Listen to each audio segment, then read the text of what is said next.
Getting some news on Ford and Rivian. Let's get to Phil LeBeau on the news line. Phil. Sarah, Ford has confirmed that it has dropped plans to jointly develop an electric vehicle with Rivian. Remember, when Ford made its initial investment in Rivian back in early 2019, the plan was for Ford and Rivian, while they had their own separate development of electric vehicles taking place, to also jointly develop an electric vehicle.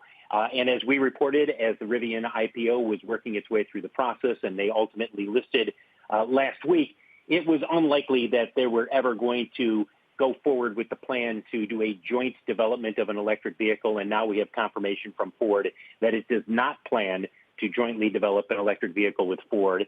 We should point out Ford has not changed its stake in Rivian. I'm not sure when the lockup period ends. Ford owns 12% of Rivian. And there's no ill will here, guys. This was probably the worst kept secret within the auto industry, that Ford and Rivian were never really going to move forward. It was pretty clear for some time that they were not going to go forward with the joint development of an EV, though they still have, obviously, independently, they're both working on electric vehicles. But once again, Ford confirming what many people have suspected for a long time, that the plans for Ford and Rivian to jointly develop an EV have been scrapped. Guys, back to you.